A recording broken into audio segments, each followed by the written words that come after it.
So I'll back up a bit. So then I'm going to talk a little bit about your brain. To learn to focus or to learn to pay attention means that your brain, you have to have some kind of choice about what your brain is doing. And our brain has different parts in it. And when they're all working together, there's sort of three major areas. When they're all working together, then you can focus on whatever you want to focus on. But we can also turn our attention in and notice what's going on inside. So it's sort of like, what's the weather outside? What's the weather inside? And the weather inside is our thoughts, which literally are in this part of our head, what's called the prefrontal cortex. So if this hand was your brain, this would be the spinal column. And this is the lower, old, sometimes called reptilian brain, or the amygdala, down here. And then this part curls up and over. It's called the prefrontal cortex. And so this part, like the upper part of your fingers, that's where all your thinking, planning, making choices, strategizing, problem solving, writing a test, doing your homework, figuring out what's the best way to get around your parents so you can get to go out with your friend when you want to go, all that kind of planning and decision making, that all happens up here. And then in the old part of the brain, I think it's interesting, it's called reptilian, because what's there is our basic survival skills, what keeps us alive. So fear, anger, and then just the capacity to discriminate. You know, like when I look at you, I sort of go immediately, well, he's a good person, he's not a good person. I like him, I don't like him. We really quickly make all kinds of choices like that without our thinking brain at all. It doesn't even register in our thoughts.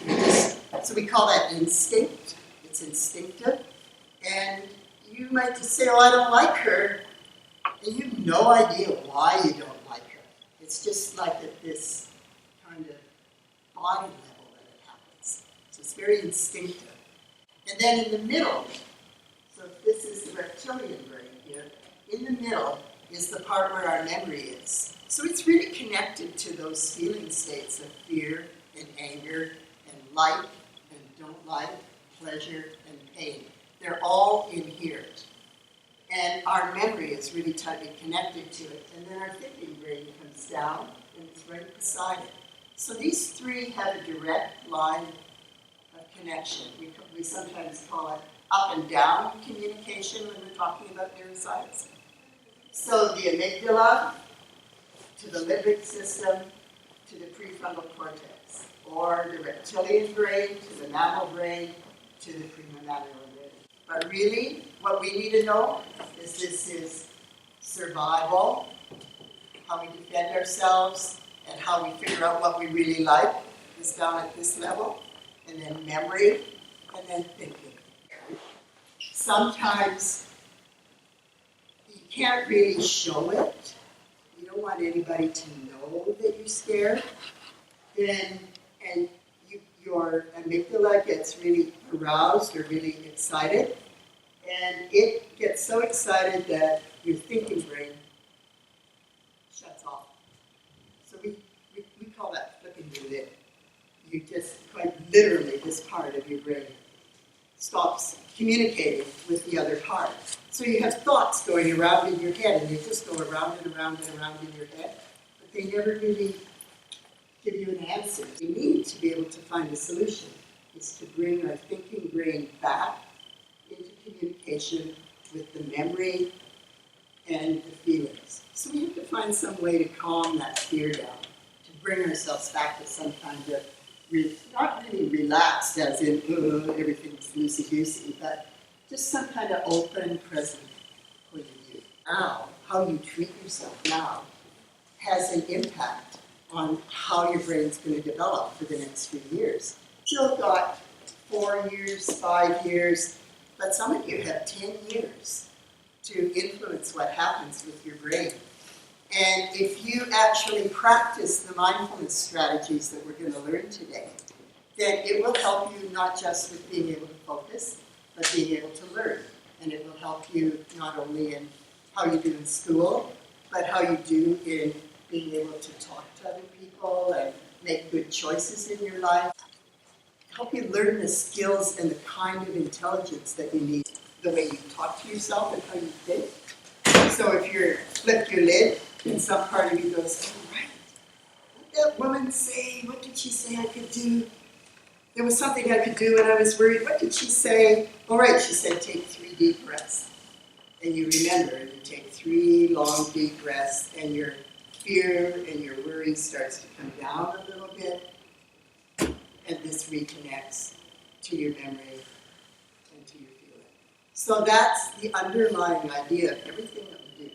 In the art, in the mindfulness exercises, in the mindful walking in the garden, the way we look and see, all of that. That's underneath everything that you do in your class. So the first thing we're going to do is a little bit of movement. Just pick 2 or 3 movements that actually are about bringing those 3 parts of our body, our heart, and our instinct, or our gut, together, working together, our whole body.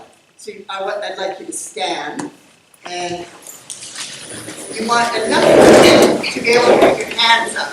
Can you hear me in the back? Can you see me? So you guys can move into the middle of it if you like. Okay. It's okay. So start with your hands. Put your attention in your hands. Rub them together and kind of warm up. You can feel the friction. And then do this. And just see if you can feel the energy between your hands. It's kind of like, might be like a magnet, kind of a push, pull, maybe a bit tingly. Okay, you got that? So now make it a little bit like a ball. Compact it. Make it maybe the size of a baseball. And then let it get a bit bigger. So you bring it out till you've got like a soccer ball or a basketball. Bring it out to a basketball. Okay. And then you want your feet shoulder width apart on the floor.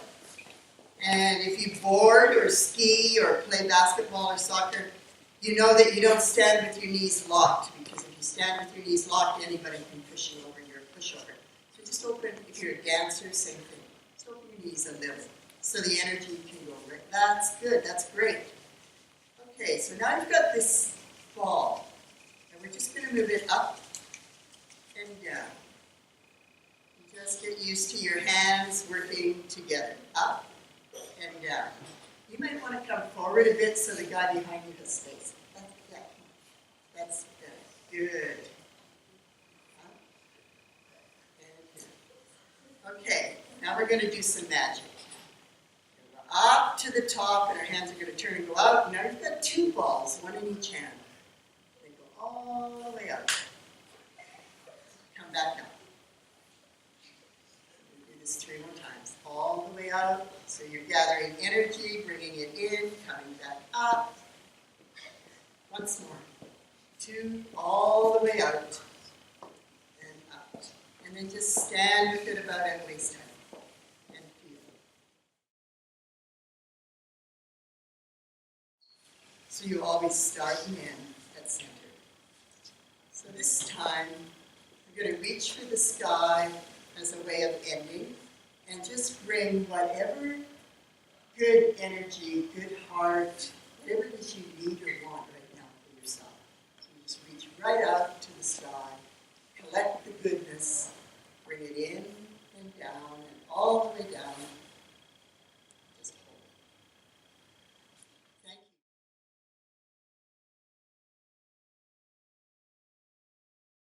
you. So a brush is really, it really has a personality, it has a character, just like you do, like a person. And if you look, this one's actually been fairly well treated. So if you look along the line, the barrel of the brush.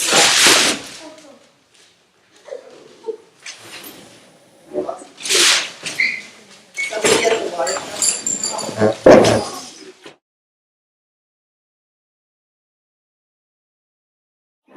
Okay, find your seats. So here's what you do when there's chaos and everything's going crazy around you and you don't know how to get your mind back and you need to. Close your eyes, put your attention on your breath,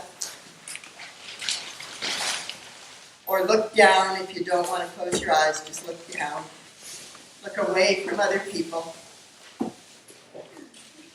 Take your attention in and just put your attention on your breath and just count 3 breaths.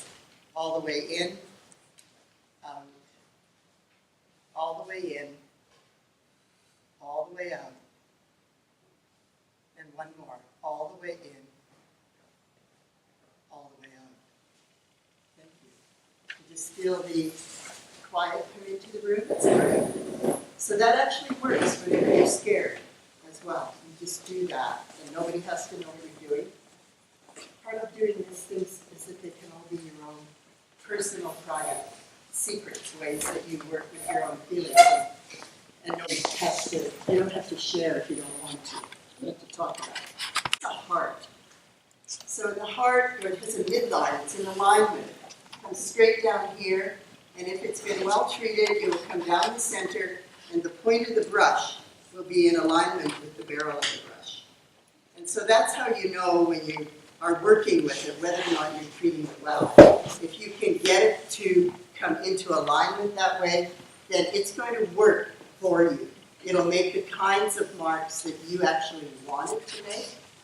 So it's like learning how to work with, it's like teamwork, how to collaborate with the brush. So this is your friend or your partner. And it's that way with pretty much any art material that you'll work with. There isn't any one mark that's right or wrong. There isn't one that's better than another or good. They're only your marks and how you feel about them. Whether you like them or you don't like them, and whether you can actually get the brush and the ink or the color or whatever material you're working with, whether or not you can get it to express the way you feel, the way you want it to look. Not like being perfect in terms of detail, but being perfect in terms of who you actually are and how you actually want to say it. So it's as much about what your heart is thinking and feeling as it is about what your eyes are seeing and thinking and feeling. But it's also about what your gut is seeing, thinking, and feeling. So rush to come back to it. You'll learn a lot about yourself. You'll learn about what frustrates you, what's hard, what's difficult, what feels like, oh, I can't do this thing doesn't work, right? You'll have lots of feelings like that. But it's just like with a friend, you work it out. You keep coming back and going, okay, let's see, am I holding it right? Can I shift something else here? Does it need more water? Does it need less ink? Maybe it's the paper. And we just come back and start over again. We take those 3 breaths. And you can do that 100 times in one session, as many times as you want, over and over and over again. So in mindfulness, we call that beginner's mind or fresh start.